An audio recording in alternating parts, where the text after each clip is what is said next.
It was another typical Monday morning at the corporate office of Rivers Enterprises, one of the largest tech companies in the city.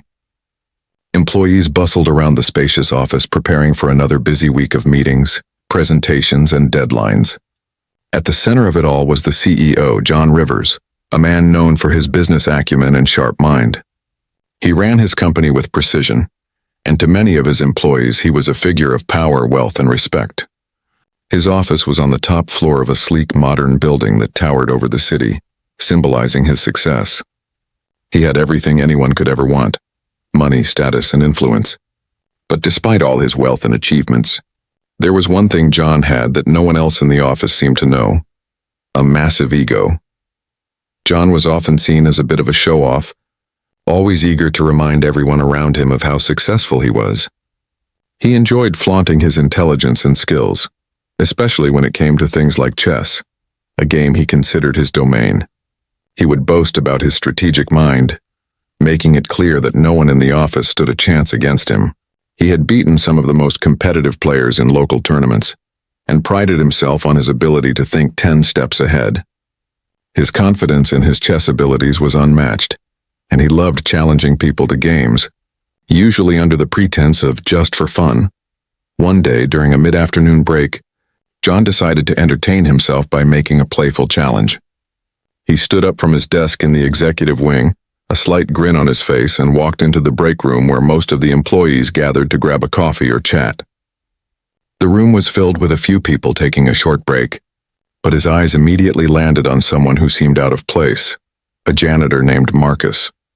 Marcus was a quiet man in his mid-30s, wearing a simple uniform with a name tag that read Marcus in bold letters. He was just another janitor at the company, one of the many employees who kept the offices clean and orderly. Most employees barely noticed him as they went about their work, too busy with their own lives to acknowledge the people who made their environment pleasant and tidy. But John, in his typical fashion, decided to make an example of Marcus. "Hey, Marcus," John called, his voice loud enough to grab the attention of everyone in the room. Marcus looked up, surprised to be addressed by the CEO. He wasn't used to being noticed by the higher-ups, but he gave a polite nod, silently acknowledging John's presence. John grinned, his eyes twinkling with mischief. "I've been thinking," he said, his voice dripping with arrogance. "I'm really good at chess. So good. In fact, I bet I could beat anyone in this office, no problem. You know what? I'll make it more interesting. If you beat me in a game of chess, I'll marry you." His laughter filled the room as everyone chuckled nervously. Unsure whether he was serious or just messing around, Marcus paused for a moment, unsure of how to respond. His hand gripped the broom he had been using to sweep the floor, and he glanced around at the employees who were now all looking at him, waiting for his reaction. John, of course, was smirking, fully confident that his challenge was harmless and that no one in the office, least of all Marcus, could beat him at chess. Most of the employees in the room were used to John's playful taunts. They had seen him issue similar challenges before, but this time felt different. The way he spoke to Marcus seemed more like a test, a way to prove that no one could match his intellect. Marcus, however, wasn't intimidated. He had played chess before, though it wasn't something he often discussed. In fact, chess had been a hobby of his since he was a teenager, something he had learned from his grandfather. But chess wasn't something Marcus usually boasted about. His role in the office was humble. He cleaned, organized, and made sure everything was in order. No one, least of all a powerful CEO like John Rivers, would expect him to be good at chess. John raised an eyebrow, waiting for Marcus's response. The other employees in the room shifted uncomfortably, unsure of what would happen next. Would Marcus back down? Would he laugh it off like most people would? But Marcus, instead of hesitating, simply met John's gaze with quiet determination. "I'll play," Marcus said calmly, his voice steady. He wasn't trying to show off, nor was he trying to be cocky. He was just ready to play the game, confident that he could do so without any fuss. His calmness only seemed to amuse John more. The challenge was set. John, the CEO, was about to play chess against the janitor, a man he had never truly paid attention to until now. A table was quickly cleared, and a chessboard was set up in the center of the room. The employees gathered around, their curiosity piqued by the unusual matchup. No one had ever seen a janitor challenge the CEO, especially not in a game of intellect like chess. They all assumed it would be over quickly, a mere formality before John claimed yet another victory. John sat across from Marcus, the pieces arranged neatly on the board. "I hope you're ready to lose," John said, his voice laced with amusement. "Because I don't think you'll stand a chance." Marcus simply smiled politely, his fingers lightly touching the pieces. He wasn't nervous or intimidated. He had played chess many times before. He knew that this wouldn't be about titles or status. It would be about the game itself, the simple strategic moves. It was just him and John, each with their pieces ready to play the game. As the game began, John was completely confident. He opened with a fast, aggressive strategy, expecting to take Marcus down in a matter of moves. But Marcus, with a calm, steady hand, countered each of John's attacks with subtle precision, playing with a quiet confidence that no one in the room could ignore. The atmosphere shifted from light-hearted amusement to intense curiosity. John's smug expression slowly began to fade as he realized that Marcus wasn't making mistakes. In fact, Marcus was playing smarter, and John began to feel a hint of doubt in his mind. This wasn't going as he had expected. The room went silent as everyone watched in suspense, fully aware that this match was no longer just a simple bet. The stakes had risen and the CEO's pride was on the line. Marcus had done the unexpected. He wasn't just playing the game. He was showing John that he had underestimated him. The unexpected setup, the atmosphere in the break room shifted as soon as Marcus agreed to the challenge. The employees, who had been quietly sipping their coffee or mindlessly scrolling through their phones, suddenly perked up. John Rivers, the CEO, had issued countless challenges in the past, mostly to people he believed would never have the chance to compete with him. He relished these moments where he could show off his intellect and leave the rest of the office in awe of his abilities. But this time, something was different. Marcus, the janitor, had accepted the challenge with a calmness that contrasted sharply with John's usual bravado. John was used to people laughing off his bets, or simply backing down, knowing that his confidence was often enough to intimidate anyone who didn't belong in his world. But Marcus hadn't flinched. His steady gaze met John's, and without hesitation he agreed to play. No theatrics, no jokes, just a simple acceptance. It caught everyone off guard. "Are you sure about this?" one of the employees asked, a nervous laugh escaping her lips. She had seen John dominate games of chess before and couldn't imagine anyone, especially Marcus, being able to even challenge him. Marcus gave her a small, almost imperceptible smile. "I'm sure," he replied, his voice calm and unwavering. His response was matter-of-fact, as though he had been waiting for this moment all his life. No one could understand why he was so certain, but his demeanor exuded a quiet confidence that was hard to ignore. John, who had been smirking at the thought of an easy win, paused for a moment, his eyes narrowing slightly as he realized that Marcus wasn't joking. It was hard for him to fathom why this janitor would take him so seriously, but in the back of his mind he couldn't shake the feeling that something was off. However, his arrogance quickly brushed away any doubt. He was a skilled chess player, the CEO of a multi-million-dollar company, and this challenge would be nothing more than a passing amusement. With a wave of his hand, John motioned for the employees to clear some space for the game. "Let's make it official then," he said, taking a seat at the table that had been hastily cleared of coffee cups and scattered papers. His eyes gleamed with amusement as he set up the chessboard, carefully placing the pieces into their starting positions. "Let's see if you can back up that confidence, Marcus. I hope you're ready for a real challenge." The employees gathered around the table, a mixture of curiosity and disbelief on their faces. No one had expected this. Marcus, the janitor, quiet, reserved, and often overlooked, was about to face off with the CEO of the company. The power dynamics were clear. John was used to being in control, used to winning in every aspect of life. He had always been the smartest person in the room, the most talented. And now this seemingly ordinary man had dared to challenge him. The stakes had suddenly become higher than anyone anticipated. As the game began, the room fell silent. John made the first move, his fingers flying over the board with confidence. He was quick, aggressive, eager to make a statement. He knew that speed and control were key in chess, and he intended to take full advantage of his perceived advantage. The employees, standing by and watching, waited for Marcus to make his move. They expected him to hesitate, perhaps overthink his first play. But instead, Marcus calmly reached for his piece and made a quiet move. There was no flash, no dramatic flourish, just a slow, deliberate movement of the knight. His choice seemed simple, almost casual. The employees exchanged glances, unsure of what to make of it. Was he nervous? Was he unsure of his moves? Or was he simply playing his own game, one that none of them could predict? John's eyebrow twitched slightly as he watched Marcus's move. It wasn't what he had expected, but he quickly dismissed it. A minor setback, he thought. He was the master of this game, and no one could challenge his skills. Marcus's simple move was no more than a fluke, a harmless decision that wouldn't change the outcome of the game. As the game continued, it became clear that Marcus was not playing in the same way as John. While John's strategy was bold and often reckless, Marcus's play was methodical.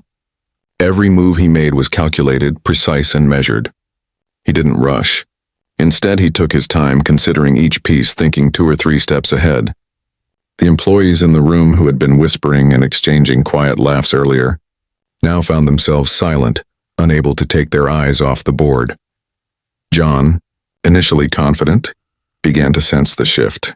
The pieces on the board were slowly being rearranged, and it was becoming more difficult for him to maintain control of the game. His earlier moves were now starting to feel reckless, with Marcus countering every attack with a calm, strategic response. He hadn't expected this from a janitor, not in a million years. Not bad, John muttered under his breath, masking his growing frustration with a forced smile. He looked up at Marcus, who was focused on the board, not reacting to John's subtle attempts to provoke him. It was as if Marcus was in his own world, playing a game that had nothing to do with John's status or reputation. John's smugness began to falter as he realized that Marcus wasn't intimidated in the slightest. The game wasn't just about the pieces on the board anymore. It was about pride. It was about proving that no one, not even the most powerful person in the room, could predict what would happen next. John began to doubt himself, a rare feeling that was starting to gnaw at him. He had underestimated Marcus, and now the game was slipping away from him. The employees gathered around the table began to sense the shift as well. They were no longer just observing a casual game. They were witnessing something that was unfolding into a dramatic showdown. Marcus, with his quiet confidence and unexpected brilliance, was challenging not just John's skills, but also his sense of superiority. The more they watched, the more they realized that this game was no longer about chess. It was about something deeper. As the game progressed, John's moves grew more desperate. He tried to keep his composure, but the walls of his confidence were slowly crumbling. The pieces on the board were closing in, and Marcus, still calm and focused, was tightening the trap. No one in the room had expected this turn of events, and the tension in the air was palpable. John Rivers, the CEO, was being humbled, and Marcus, the black janitor, was proving that it wasn't just his job that mattered. It was his mind, his strategy, and his quiet confidence that would ultimately win the game. The growing tension. As the game progressed, a quiet intensity settled in the room. What had started as a playful challenge had shifted into something much more serious. The employees who had gathered to watch were no longer chatting or laughing under their breath. Instead, they stood or sat in silent awe, their eyes fixed on the chessboard. The tension in the room was palpable, as if everyone could sense that something extraordinary was unfolding before them. John Rivers, the CEO, had begun the game with confidence, his moves bold and quick. He was used to dominating every situation he entered, whether it was in business meetings or friendly games of chess. He saw chess as a game of mental superiority, a way to prove his intelligence and outsmart those around him. And for most of his life, he had been right. People were intimidated by his position, his wealth, and his reputation. It was unthinkable to him that a janitor, someone he barely knew, who had no claim to power or prestige, could possibly be a match for him. But now, as he sat across from Marcus, his earlier confidence was beginning to crack. With each move Marcus made, John felt a subtle shift in control, one that he couldn't explain. His hand trembled slightly as he reached for his queen, realizing that his earlier plan had fallen apart. He glanced up at Marcus, who was sitting calmly, his eyes focused on the board. There was no arrogance in Marcus's demeanor, no signs of smugness or nervousness, just quiet, unwavering concentration. Marcus's moves were slow and deliberate. He didn't rush. He didn't boast. He simply played the game as it was meant to be played, methodically, patiently, and with a focus that seemed to pull John deeper into the chess match, as if he were being drawn into Marcus's rhythm. It was a stark contrast to John's usual fast-paced, aggressive strategy. Every time John made a move, Marcus responded with a quiet, well-thought-out counter. It wasn't just that Marcus was playing well. It was that his style of play was completely unexpected. John's brow furrowed as he watched Marcus's last move. His knight had shifted into a position that left John's bishop exposed, something John hadn't anticipated. He had thought he had the upper hand, but now his pieces were scattered, each one positioned just slightly out of place. For the first time in the game, John felt a hint of doubt. He wasn't used to feeling this way, especially not in a game of chess, something he prided himself on dominating. "You're making me work for this, Marcus," John said with a forced chuckle, trying to maintain his confidence, but the laugh didn't reach his eyes. His gaze lingered on Marcus for a moment, and he saw no sign of fear or hesitation in the janitor's expression. If anything, Marcus seemed even more focused, completely absorbed in the game. It was as if the rest of the world had faded away, leaving just the pieces on the board and the quiet hum of the room. The employees watching were now leaning in, their eyes flicking between John and Marcus. It was clear that this game had taken a turn. What had begun as a joke, an easy victory for the CEO, was now an intense, nail-biting battle. No one had expected Marcus to be such a skilled player. No one had expected him to play so strategically with such precision and calm. John was used to being the smartest person in the room, but now, for the first time, he wasn't so sure. The thought made him uneasy, and he quickly tried to mask it by making a bold move. He shifted his rook forward, hoping to overpower Marcus's defenses. But Marcus didn't flinch. With the same quiet confidence, he countered John's rook with a calculated response. His pieces were slowly but surely gaining control of the board, pushing John's back into a corner. The janitor wasn't just playing to win. He was playing with a level of finesse that John had never seen before. As the game wore on, John's moves grew more desperate. His earlier strategy of speed and aggression was starting to backfire. He knew he had to end the game soon, but every attempt to outsmart Marcus only seemed to make the situation worse. With each passing second, he felt more and more cornered. The walls of his arrogance were starting to crumble, and the realization was beginning to sink in. He might actually lose. The room was completely silent now. The only sound, the soft clicking of the pieces as they moved across the board. Even the employees, who had initially been laughing at the spectacle of the CEO challenging the janitor, were now on the edge of their seats.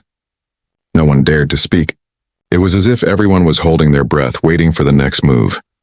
John's eyes darted back and forth across the board, searching for a way out. He couldn't lose. He couldn't let it happen. But the more he searched for a solution, the more he realized there was no way to salvage the game. He had underestimated Marcus, and now it was too late. The janitor's quiet brilliance had slowly, methodically dismantled John's confidence piece by piece. Marcus didn't need to boast, to brag, or to make a show of his victory. His calm demeanor, his patience, and his intelligence spoke louder than any words could. And as John's pieces dwindled, his options limited, he could feel the weight of his own hubris settling in. He had been so sure of his own superiority, so certain that his wealth and status would guarantee him success in any arena. But here, in this game, he had met his match. The tension in the room had reached its peak. It was clear now that John was no longer in control of the game. Marcus's moves had been so calculated, so precise, that it was impossible for John to continue with the same level of confidence he had started with. The janitor had done the impossible. He had managed to turn the game on its head, and now the ball was in John's court. John sat back in his chair, taking a deep breath, his eyes never leaving the chessboard. His pride had been shaken, but he was too proud to admit it. He was going to finish this game one way or another, even if it meant facing an embarrassing defeat. But deep down, he knew it was too late. Marcus had won, and John was powerless to stop it. The final move. The tension in the room was so thick you could almost feel it in the air, and it wasn't just from the employees who had gathered to watch. Every move John made now was under a microscope. His arrogance, which had once been his greatest strength, had slowly started to erode, piece by piece, until it was barely a facade. His confidence was faltering. In its place was doubt, the uncomfortable feeling that for the first time in a long while he wasn't in control of the situation. Marcus, on the other hand, remained unshaken. His demeanor hadn't changed. He still sat in his chair with the same calm, almost peaceful expression, focusing solely on the game. It wasn't arrogance that defined his behavior. It was composure. His quiet, methodical approach to chess had been his weapon all along, and it was slowly beginning to dismantle John's defense. The simplicity of his play was deceiving. What seemed like small, inconspicuous moves were, in fact, a brilliant strategy to control the board. Each piece he moved had purpose. It wasn't about speed or grand gestures. It was about precise, deliberate actions. John's earlier aggression had now turned into hesitation. He had underestimated his opponent and was now paying the price. He could see the end of the game approaching, but he refused to acknowledge it. His eyes scanned the board, desperately trying to find a way to outsmart Marcus, but the more he looked, the more hopeless it seemed. Every possible move he considered either led to a loss of a valuable piece or positioned him into a checkmate. "Don't get too comfortable, Marcus," John muttered under his breath, attempting to regain some control over his emotions. His fingers hovered over his pieces, the weight of the situation settling on him more heavily with each passing second. The smug grin that had once dominated his face was now replaced by a tense frown, the kind of expression that only appeared when someone realized they had been outplayed. Marcus, still unruffled, watched him with quiet patience. He knew exactly what was happening. Every move he made had been planned, and John was finally beginning to see the effects of underestimating him. The employees around them, who had once laughed nervously at the audacity of the CEO's challenge, were now completely silent. They could see what was happening, too. John's confidence was no match for Marcus's steady approach. Marcus's next move was simple, yet strategic. He didn't need to make a grand show of it. He didn't need to rush to end the game quickly. He just needed one final move. He reached for his queen, his hand steady as though the outcome was already inevitable. The room held its breath. Even John, who had been the one to start the challenge, could see where the game was headed. There was no way out now. His rook, once placed to defend his king, was now trapped. The queen moved with effortless precision, positioning herself directly next to John's king, and in that moment it was clear. Checkmate. John blinked, the reality of the situation sinking in. He sat frozen for a moment, staring at the chessboard, trying to process what had just happened. He opened his mouth to speak, but no words came.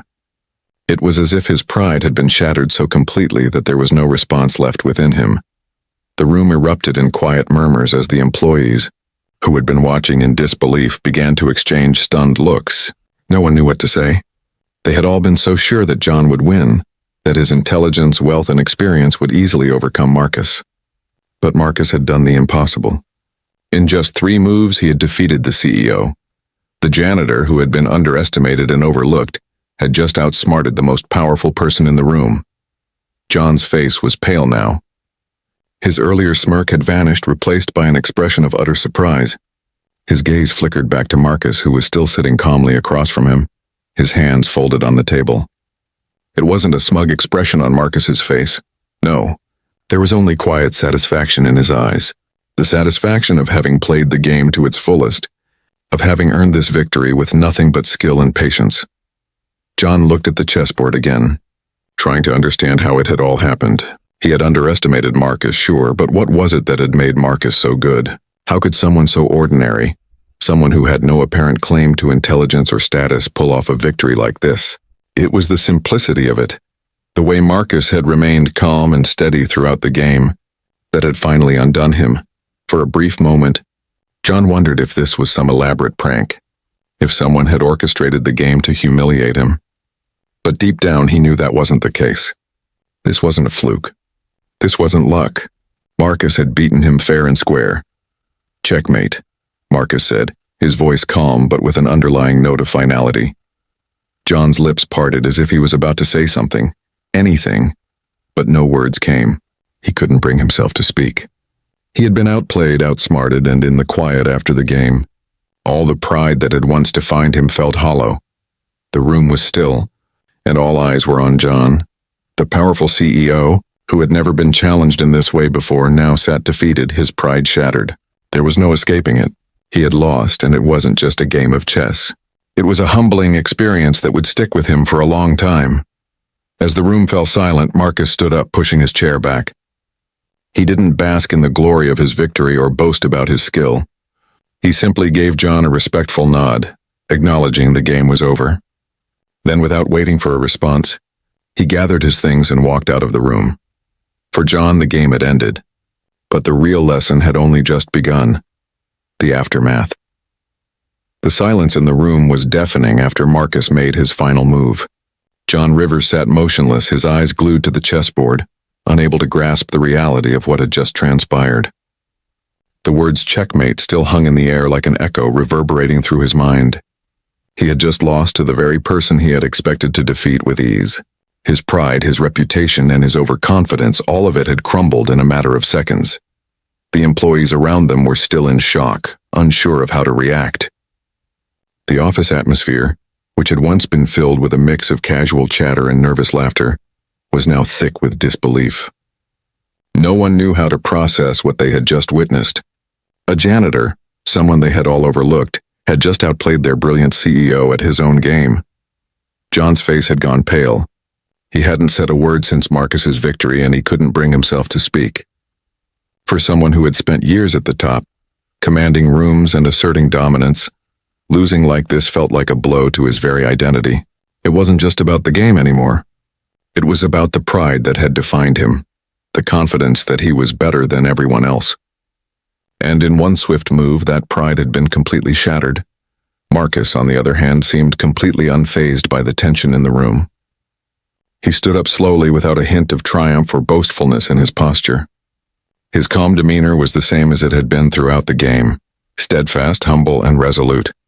He had just done something that no one in the room had expected, and yet he wasn't celebrating. There was no smug grin, no attempt to rub the victory in. Instead, he simply glanced at the defeated CEO, his expression quiet and respectful. John stared at him, unable to fully comprehend the situation. For a brief moment, he felt as though the room was closing in on him.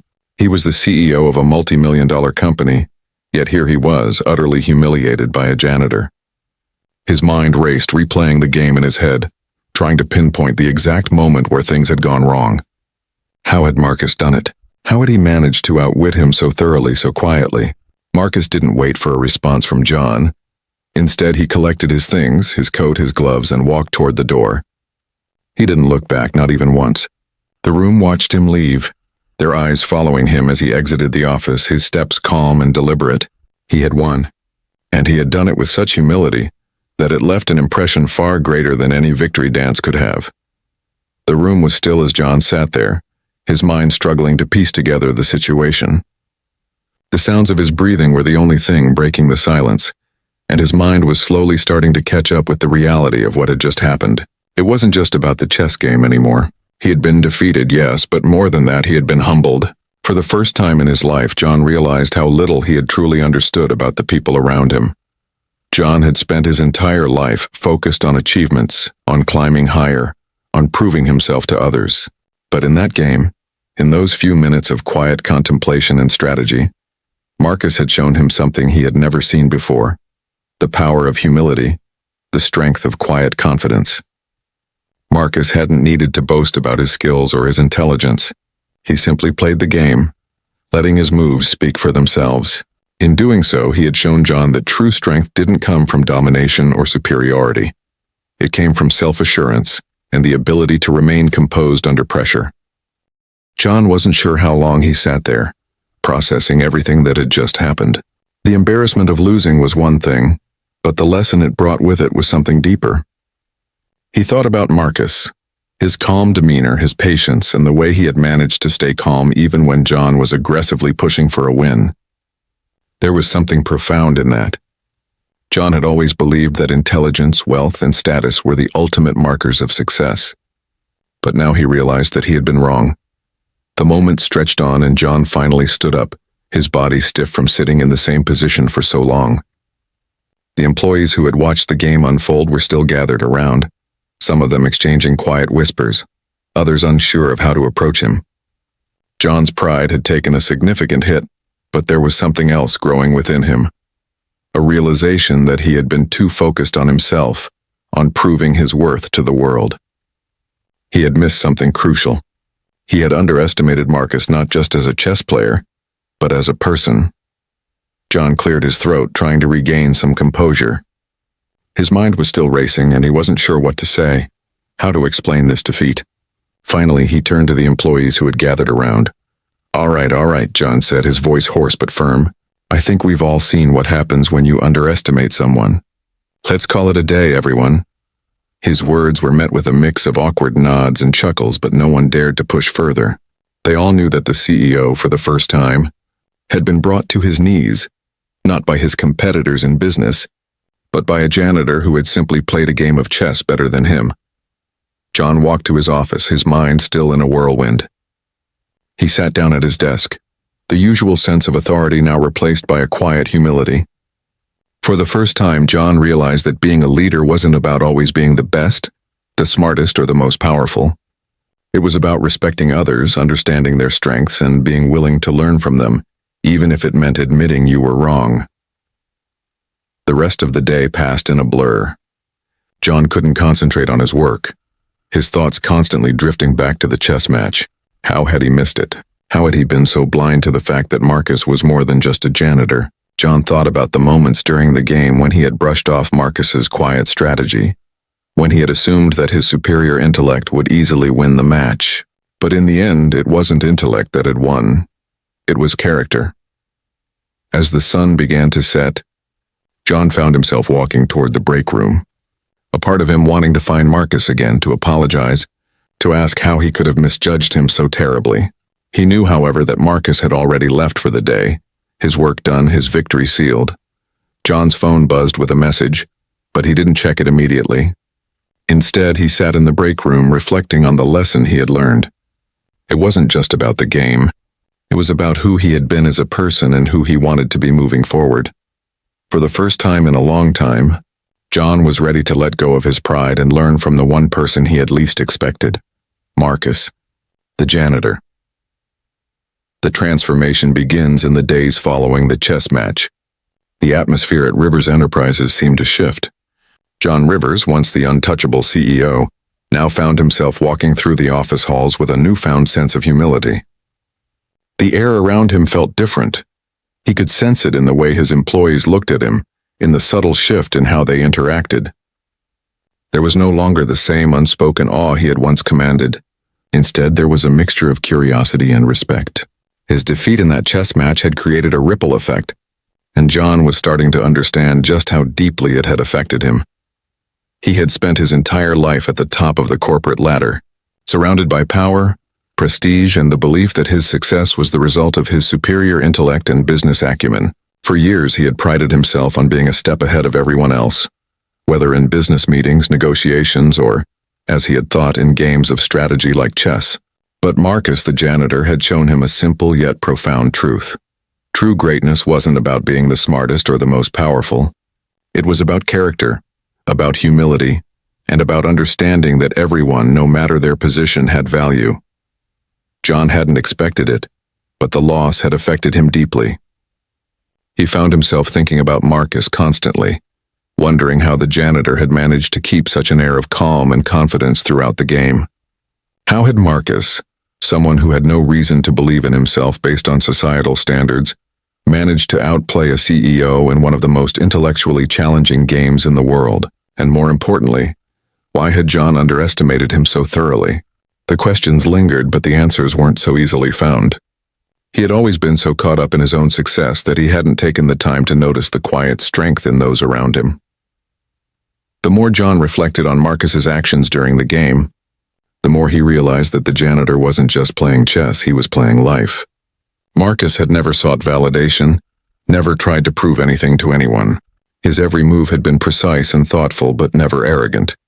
There was a quiet confidence about him, an understanding that he didn't need to dominate the room to prove his worth. John had always believed that it was through control, through power, that one could truly lead. But Marcus had shown him a different way, a way of strength through humility, intelligence through patience, and success through self-assurance without the need for approval. John spent the next few days watching Marcus from a distance, noticing the way he carried himself, always steady, always calm. He wasn't flashy or showy. He didn't seek attention. In fact, Marcus wasn't the type of person to make a scene. He was content with his work, with his role in the company, and yet there was something about him that made people take notice. It was the way he respected others, how he didn't talk down to people no matter their status. It was the way he never sought praise even when he deserved it. John began to wonder what it would be like to carry that same quiet strength. He had spent so many years striving for recognition, for affirmation from those around him. But now he realized that perhaps true leadership didn't come from constantly seeking the spotlight. It came from being secure in who you were, no matter your position. John realized that the qualities he admired in Marcus weren't just limited to the game of chess. They were qualities that made someone truly powerful in life. One afternoon, John decided to take a step that surprised even himself. He walked down to the maintenance floor where Marcus was working. The sound of his footsteps echoed down the quiet hall, a stark contrast to the usual hustle and bustle of the executive offices. When he found Marcus cleaning the hallway, John cleared his throat and stepped forward. "Marcus," he said, his voice uncertain at first, "I've been thinking a lot about what happened, and I just wanted to say, I underestimated you. I've been wrong about you and I owe you an apology." Marcus, who had been polishing the floors, paused for a moment before turning around. He met John's gaze, but there was no hint of smugness or superiority in his expression. Instead, there was only calm understanding. "Mr. Rivers, you don't owe me anything," Marcus replied, his voice steady but kind. "You've got nothing to apologize for. I'm just doing my job." John was taken aback by Marcus's response. He had expected something more, perhaps a remark on his win or maybe a bit of praise for his unexpected triumph. But Marcus didn't care for recognition. He simply did what he did with integrity and humility, expecting nothing in return. "No, I mean it," John continued, his tone sincere. "You've taught me something, Marcus. More than I can explain. I've spent my life thinking that the only way to succeed was by being at the top, by being the smartest and the best. But now I see that I've been missing something important. You've shown me that true strength doesn't come from winning every battle. It comes from how you carry yourself, from how you treat people, and from your ability to stay calm and focused in any situation. That's something I've overlooked." Marcus smiled gently, a quiet acceptance in his eyes. "I'm just a janitor, Mr. Rivers, nothing more, nothing less. I've learned that the key to life is finding peace with who you are. And that's something I've learned from watching others. We're all just people, doing the best we can." For the first time, John felt a weight lift from his shoulders. The world had always been about proving himself, always about staying one step ahead, always about winning. But now he was beginning to understand that it wasn't about always being the best. It was about being content with where you were, confident in your own abilities without the need for external validation. Over the next few weeks, John began to change in subtle ways. He didn't rush to make decisions or force his authority onto others. Instead, he took the time to listen, to observe, and to approach situations with the same calmness and patience that Marcus had shown him. He spent more time with his employees, asking about their lives, their experiences, and their thoughts. He realized that leadership wasn't about being at the top. It was about lifting others up, empowering them to be the best versions of themselves. As John walked the halls of Rivers Enterprises, he no longer saw the company through the lens of competition and dominance. Instead, he saw it as a team, a collective of individuals working toward a shared goal. And in that newfound sense of peace, he realized that he was no longer just the CEO of Rivers Enterprises. He was a leader, in every sense of the word. He owed it all to a humble janitor who had, without even trying, changed his perspective on life. The ripple effect as the weeks passed, John Rivers continued his transformation. What had begun as a humbling experience in a chess match had grown into a profound change in his outlook on life. The once arrogant CEO, who had lived a life dominated by his ambition, pride, and thirst for power, now found himself considering a new perspective, a quieter, more thoughtful way of leading. The ripple effect of his shift in attitude spread throughout Rivers Enterprises, gradually changing the dynamic within the office. His employees, who had once feared his presence and the weight of his authority, now began to notice something different about him. John's once rigid demeanor had softened, and there was a new openness in his interactions with them. He was no longer the intimidating figure who made decisions from a pedestal. Instead, he became more accessible, more human, and more willing to listen to those around him. The first sign of this shift came when John attended a staff meeting one Tuesday morning. In the past, he would have come in late, delivered a few quick remarks, and then retreated to his office to work alone. But this time, he sat at the table with his employees, actively listening to their concerns and ideas. He asked questions, sought feedback, and acknowledged the contributions of everyone in the room. His demeanor was respectful, his tone genuine. For the first time, the employees felt like their voices truly mattered. At first, there was an awkwardness in the air. People weren't used to seeing their CEO engage in such a collaborative way. Some employees exchanged nervous glances, unsure of how to respond to this new John.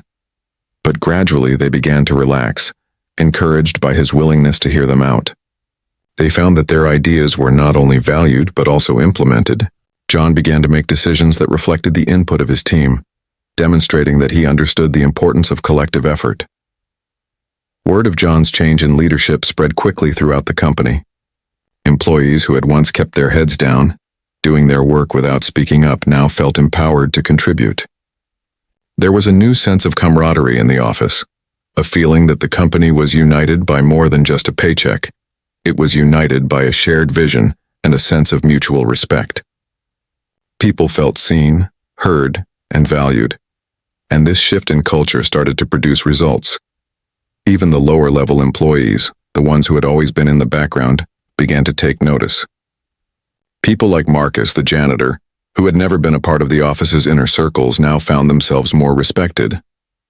Marcus had always done his job well, but now he was often greeted with a smile and a nod from employees he had never interacted with before. The office had shifted from a hierarchy based on power and status to one based on mutual respect and collaboration. Marcus, in his own quiet way, became an integral part of this transformation. His calm demeanor, his unspoken wisdom, and his ability to remain focused and humble in the face of John's earlier arrogance had planted the seeds of change. Marcus was a constant reminder to John of the importance of humility and patience. It wasn't just about achieving success. It was about how you treated people along the way. One afternoon, John found himself standing in front of the elevator, waiting for it to descend to his floor. To his surprise, Marcus was standing there as well, cleaning the nearby floors. The two men stood in silence for a moment, each lost in their thoughts, but there was no awkwardness this time. Instead, there was a quiet understanding between them, a mutual recognition of the journey they had both been on. John broke the silence first, his voice thoughtful. "Marcus, I wanted to thank you again," he said, looking at him with a sincerity that went beyond words. "You've taught me more than I ever expected, and I don't think I've truly expressed how much I appreciate that."